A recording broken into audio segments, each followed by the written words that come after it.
Happy Onam. ഇപ്രാവശ്യം ഒന്നല്ല രണ്ടല്ല 3 മൂവീസാണ് ഓണത്തിന് റിലീസായിട്ടുള്ളത്. ഓണം ബമ്പർ അടിച്ചത് ലോക ചാപ്റ്റർ 1 ചന്ദ്രയ്ക്കാണെന്നാണ് എൻ്റെ ഒരു നിഗമനം. എന്തായാലും പടം ഞാൻ കണ്ടിരുന്നു. ഒരു രക്ഷയില്ല, അടിപൊളി. ഇതെന്താ ഡയറ്റീഷ്യൻ ട്രാക്ക് മാറ്റിയിട്ട് ഫിലിം റിവ്യൂവർ ആയോ എന്ന് സംശയിക്കണ്ട. Come to the point. ഞാൻ ഫിലിം കാണാൻ പോയത് രാത്രി 11:15 ഷോയ്ക്കാണ്. ഇന്റർവെൽ ടൈം ആയപ്പോഴാണ് ഞാൻ ഒരു കാര്യം ശ്രദ്ധിച്ചത്. തിയേറ്ററിലെ പോപ്കോൺ കിട്ടത്തുള്ളന്ന്.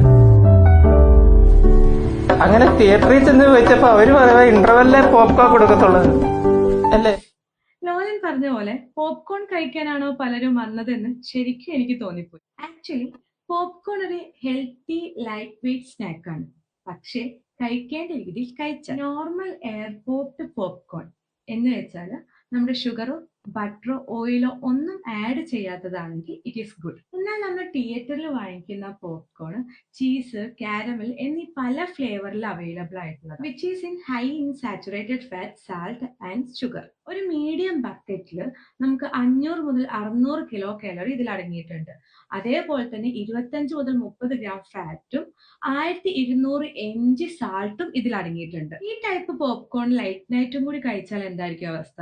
നമ്മുടെ ഡൈജഷനെ ബാധിക്കും, അസിഡിറ്റി ഇഷ്യൂസ്, ഹെവിനെസ്, അതേപോലെ തന്നെ നമ്മുടെ ഉറക്കം നല്ലതുപോലെ ഡിസ്റ്റർബൻസ് ആയിരിക്കും. ഇതിനു പുറമെ നമ്മുടെ വെയിറ്റ് ഗെയിൻ ഉള്ള ചാൻസും വളരെ ഹൈ ആണ്. എന്റെ ശ്രദ്ധയിൽപ്പെട്ട വേറൊരു കാര്യം എന്താന്ന് വെച്ചാൽ ഒട്ടുമിക്ക ആൾക്കാരും മൈൻഡ്ലെസ് ഈറ്റിംഗ് എന്ന് വെച്ചാൽ നിങ്ങൾ കഴിക്കുന്നത് നിങ്ങൾ അറിയുന്നില്ല. സോ എന്നെ പോലെ നിങ്ങളും ലേറ്റ് നൈറ്റ് മൂവീസ് കാണാൻ പോകുന്നവരാണെങ്കിൽ ഇനി പറയാൻ പോകുന്ന ടിപ്സ് നിങ്ങൾക്കുള്ളതാണ്.